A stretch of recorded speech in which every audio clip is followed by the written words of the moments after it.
Hey, welcome to Mooney Reads. My name is Beck, and today I am starting a poetry vlog. You all probably know that April is National Poetry Month. So in celebration of that, I'm going to be reading some poetry, writing some poetry. I'm technically starting a little bit earlier, but it's my channel, so I can do what I want. This is 100% inspired by Sage over at Sage Reads. If you don't follow them already, I'm not really sure what you're doing. But recently they've put out 2 different poetry vlogs that are incredible, and you should watch them if you haven't. And I've realized that I really need to get back into it. So far as reading goes, I read poetry somewhat regularly. I got in a little bit of a reading slump, and now I think I'm more out of that. So I think I want to hit the ground running with some poetry. But so far as writing goes, I don't really write a lot of poetry. I used to write more, but I haven't recently, and I would like for that to change. So this is going to be a very vulnerable video. To me, poetry is a very emotional thing. I know that there's of course like a literary component, and you could like break it down and analyze it or whatever, but to me, poetry before anything else is a very raw emotional experience. That's how I experience reading poetry. That's how I experience writing poetry. Because for me, most of my poetry writing, especially recently, like I said, I haven't been writing a lot. The only time that it comes out is when I have so many emotions that that's the only thing that I can do with them. I'm trying to be able to rein that in a little bit so that I can like process my emotions instead of bottling them up until I don't have any choice but to open the notes app on my phone at 3 a.m. because I can't sleep. So emotions might happen. I'm going to be sharing poetry. Assume that it's going to be bad. Don't give me any writing tips unless I ask for them explicitly at some point, which I doubt I will, because like I said, it's a very like emotional process for me. And so any of the writing stuff that happens, like the technical stuff, all comes after and is usually done in editing. So this should be an interesting time. I'm hoping that I'll have a lot of fun with this. I've been kind of brainstorming what exactly I want to do, because a lot of it I do want to write poetry. I'll probably end up using writing prompts for some of it, just because I tend to have like a 1 or 2 track mind for poetry, and it's either super lovey-dovey or super sad. And I'd like to be able to maybe stretch that some. And I may also work on edits on some of my old stuff to turn them into something less bad. Those are just potential plans. I don't really know what's going to happen. I never know what's going to happen starting one of these. So I guess I'll start all of this off with a poem about poetry and my relationship with poetry right now. I've been afraid of writing poems ever since you sent me back those pieces of my soul via USPS media mail. I'm not convinced my pen can meet a metaphor of stars, of supernovas, of sunshine, of sunflowers, without your light shining between the lines. Which is why my words only come out in the dead of night, my head too full of memories, of sunshine, of my silly mistakes. But I can't hide from words in my own head. A hiatus from expression only serves to hide progress, pruning back the sunflowers in my heart that have long overgrown will be no small feat, but worthwhile to see my own wildflowers flourish. So I am determined to write before I am overflowing, when the sunshine on me is not just your memory. And if I face the apparition of our past love, so be it.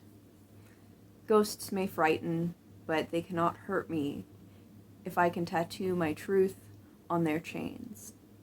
And I have enough ink to go around, if I can just find the courage to spill it. So, there we go. That's probably the first poem that I've written in at least a year without being, like, completely overwhelmed and under the pressure of emotions. So, there's that. Hopefully I'll have more stuff to share throughout the rest of the month. So far as a reading goes, you're gonna have to move, Kitty. I'm so sorry. The book is across the room. You gotta move, baby. Please? Well, I'm gonna start with Postcolonial love poem. No. Yes. I hope this is the title. Postcolonial love poem by Natalie Diaz, I think. I started reading this last month and got like 15 pages in. Like I said, I was in a reading slump. It was good, but for some reason stuff that's like really poetic and stuff like that, my brain has just not been processing. I also had to stop 30 Names of Night, which is not poetry, but it's very poetic. But my brain should be good now. I'm probably going to restart it because I'm not sure if I remember any of it, first of all. And also, even if I do remember some of it, I clearly wasn't processing all of it. I think I'm going to read some of Postcolonial love poem whenever Tonks decides to move and let me go get my book. It is the next morning, and I did not read. My cat didn't end up moving. And so I took that opportunity to continue writing instead. I was really on the fence about whether to read or write anyways, so she just made the decision for me, which is fine. But I am going to read today. I'm going to get breakfast and work on Postcolonial love poem. I'm not really sure how much I want to share of what I wrote yesterday, because I wrote 2 things. One of them is really long, and both of them have details about other people that I'm not going to share on the internet. It'll be a bit of a miracle if all of this vlog sees the light of day. But I'm going to read a piece. There is a slur in the first line. It's like mostly reclaimed, but maybe a little bit self-deprecating. So maybe skip ahead like 30 seconds if you're not into that. You never asked to date a dyke. At least not at first. You saw me in my gender fuckery. I'd try on clothes to see if I could see myself.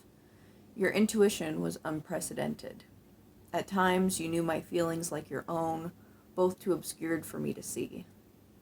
I sometimes wonder if you saw this coming before I did.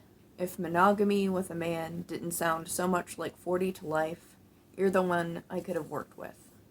Not quite opposites attract, but enough pull that work and love might be brothers. I thought the warmth from our queerness might be enough. Your hands, small in mine, trading clothes and hairstyles.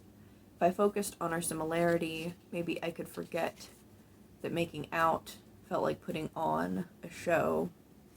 If I remembered your moments of relaxed, fluid movements, the queer coating in your wrists and exposed forearms alongside floral, maybe I could hold on to the few fleeting moments that might have been heat without touch. So, I guess that's on dating a man while you're a giant lesbian.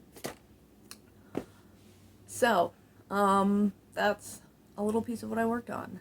And now I'm gonna get together some stuff and get into this book. This isn't really a reading check-in, although I am a little bit less than halfway through, but I have to go to work. However, I wanted somebody to recognize my outfit because this feels like safari, but make it gay, and I'm a little bit obsessed with it. I don't usually do a lot of browns, and this is the first pair of khakis that I've had since working at a smoothie shop that required khakis, but like the only pairs that I had were these really shitty ones. So I'm feeling this. And that's all. She's so tired. She works all day.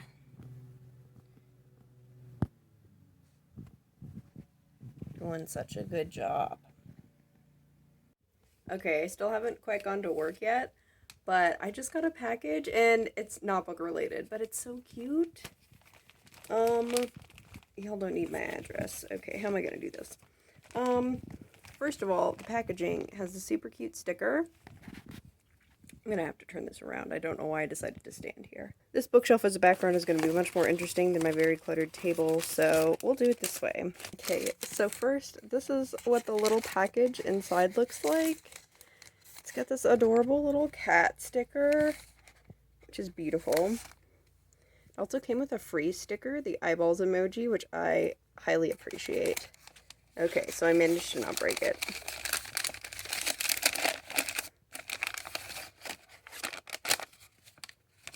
Okay, so these are little pins that I bought.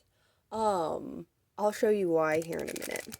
But this little sparkle emoji, which I really like. There's a cat that looks just like the sticker on it. I've got one that's black and one that's gray for my cats. And there's another that's a little moon emoji. Now the reason that I got these is actually sitting up on this other shelf because I use it as a table. I got this, which is like a little chain, or well, it's really 3 chains together, and you can, on each end, there's a little space that you can put the pins through, and you can basically make collar pins. I wore these ones yesterday. Together kind of as a set. I wish the cat was a little bit bigger, but I still thought it was pretty cute. I'll put in a picture if I think about it. But the idea is you have a collared shirt, and then you have 1 pin on each corner of the collar. So I was hoping to maybe wear my cats sometimes. I could pair the emojis together, but I could also mix and match. And also do some of the pins that I already own.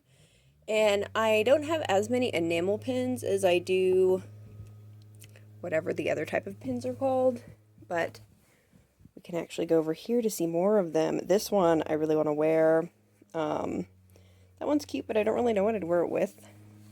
I don't think that I would use this one as a collar pin, but I like it a lot. And I'm thinking about getting another rainbow, although this would go really well with the sparkle emoji, I think. Yeah, that could be cute.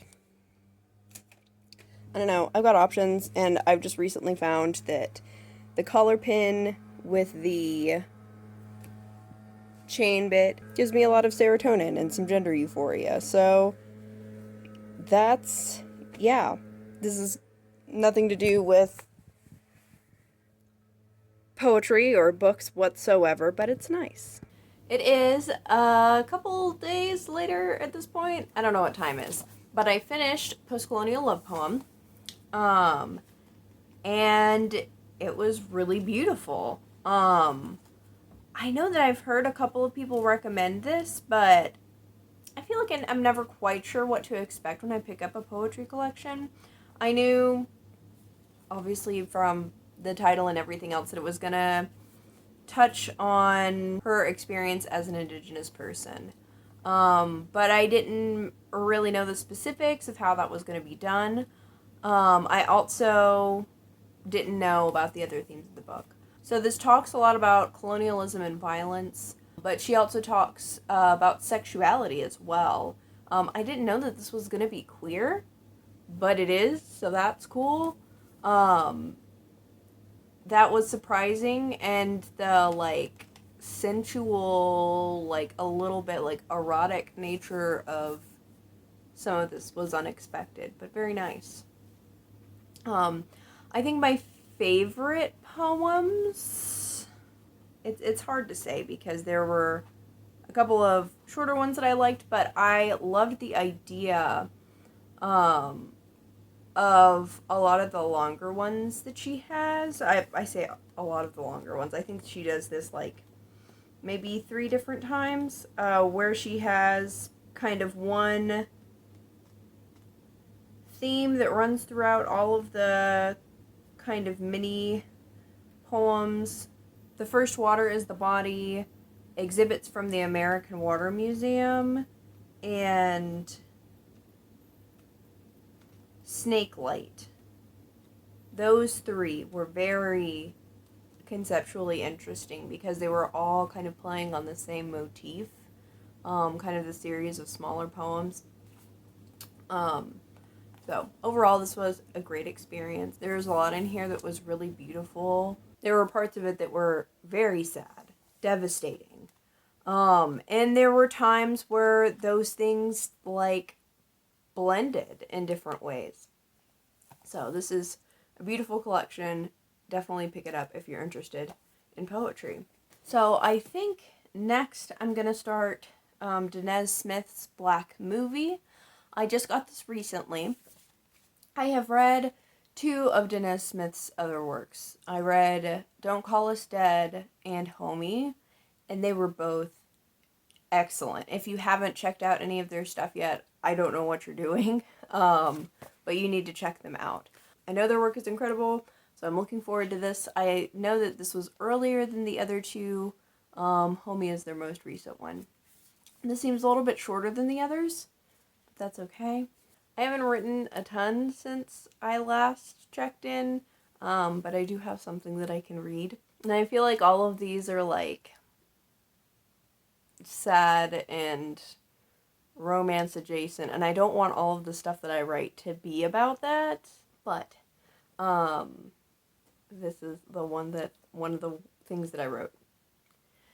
In an alternate universe, not far from my own, I drove a U-Haul to New York and bought kitchen towels monogrammed with our names.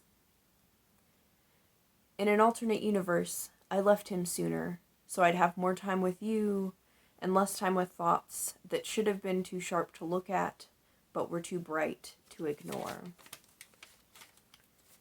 In an alternate universe, I wasn't entwined, enforcing puzzle pieces that I knew couldn't fit, no matter how long I waited for the shooting stars to arrive. But in an alternate universe, I still fuck up, and so do you, and maybe that would be okay. In this universe, I spilled our stars when I tried to be careful not to dim your light. In this universe, I was afraid to become the doubters who had threatened my flame, my defense to silently snuff out my light instead. In an alternate universe, maybe we'd learn how to turn our candles into kindling. But in this universe, I'm learning what my flame is and how it stays lit. And in this universe, that is enough. So, that's a piece that I have now. But yeah, I will check back in at some point. Maybe tomorrow, maybe Saturday. We'll see how it goes. Alright, it is the next day, and this lighting is just god-awful. I did not think this through. However, I was gonna chill, not really outside, because I don't want to chill out outside, because Corona. However, I did get Taco Bell, and drove to a parking lot on the outskirts of campus, where it's probably the closest to, like, a park that I could think of where there weren't going to be people. I don't know if I'm going to go. I don't really know what the plan is yet, but I wanted to, like, chill out here and read some because I really want to be outside. It's not much, but there are some geese. I don't know if you can see them. Oh, there they are. You can see them out the other window. There are geese. There's a tree. So I'm gonna eat lunch here and maybe read if I have time. There's, like, literally one car here, so I might sit on the grass. We'll see what happens. More geese are coming over, so I think it might have been best that I eat in my car. Look at all of them. They're still far away, but they look like they're coming. This is, like, the shittiest footage. They're like 2 pixels big, but they're still real good.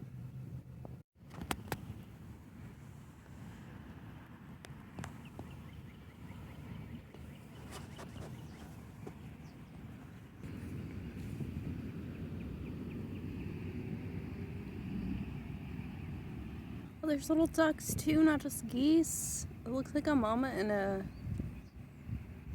adolescent, I guess. Not really a baby, but it looks medium-sized. Look at that. They probably want food, but I don't have any more.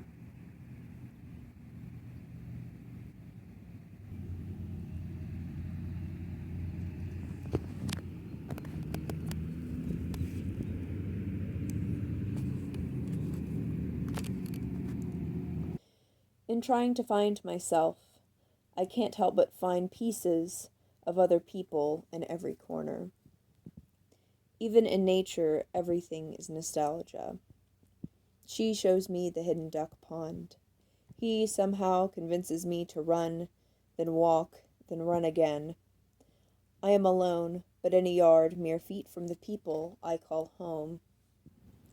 The geese could be from her pond. My feet are still the ones he helped me find. The grass could be from home, during daylight, before a falling piece of house tried to burn the rest with a gas light. Maybe the flowers at least are new, this pond only a result of its own resilience. All right, it is, I think, the next day. I don't know how time works. I hope the rain's not too loud. But I finished Black Movie by Danez Smith, and as expected, it was brilliant. Danez Smith is incredible. I might have mentioned it before, but I don't remember, so I read Don't Call Us Dead and Homie last year, and they were amazing. This was another 5-star book. It was a lot shorter than the other ones, but it was still full of great stuff. A couple of them I did recognize because I have gone down like a YouTube rabbit hole of listening to them perform their own stuff, so that was nice to be able to see it in context of the collection, and as I was reading it, I could also like hear them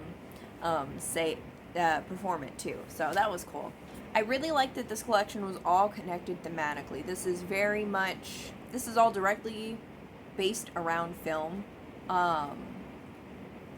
So that was very cool that connected everything. It was also definitely about the Black community. So those two themes were very strong throughout it, but it still felt like you were getting a lot of different poems. Like there wasn't repetition other than the repetition that was, intentional.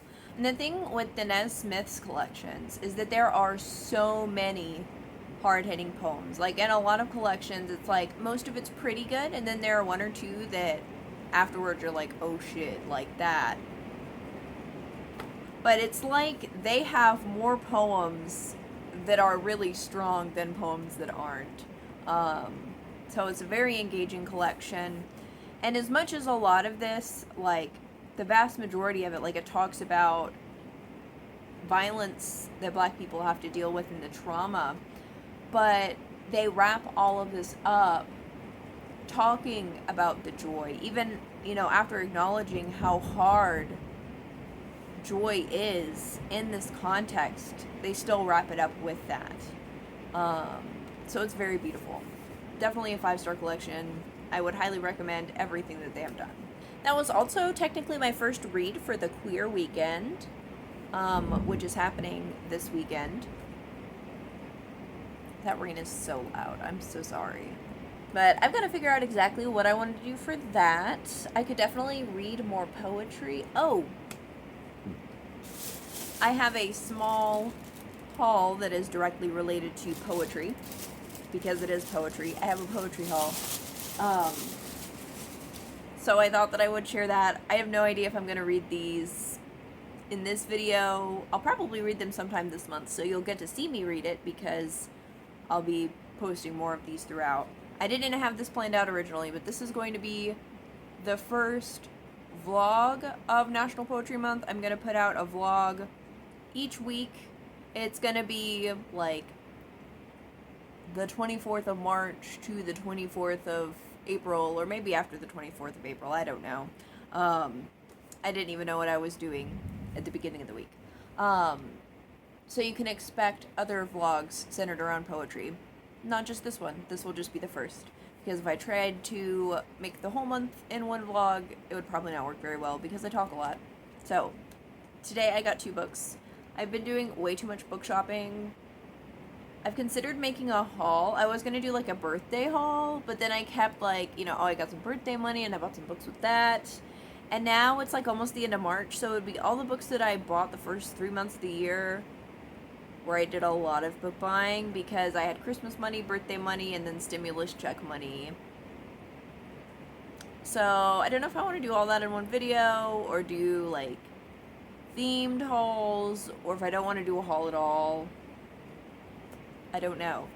But I'm doing this. So I got I Am the Rage by Dr. Martina McGowan. I don't know very much about it. I think I saw Ariel from She Wants... Excuse you. Bumping into my stuff. I think I saw Ariel from She Wants Addiction reading this. Ariel has also been posting stuff about poetry. She has been posting her poetry stuff. So that's interesting that there are like multiple people talking about poetry. But I'd been interested in it since we'd gotten it in at the store, and then I'm pretty sure I saw her reading it. But yeah, I'm not totally sure what it is. I know that it's related to being black, but that's all that I know. Instead of a synopsis, they just give a poem on the back, which I thought was pretty cool. So I'm not 100% what to expect, but I think it's going to be good. Then the other book that I got was Burning Sugar by Cicely, Belle, Blain. And this is one that I saw on a couple of lists.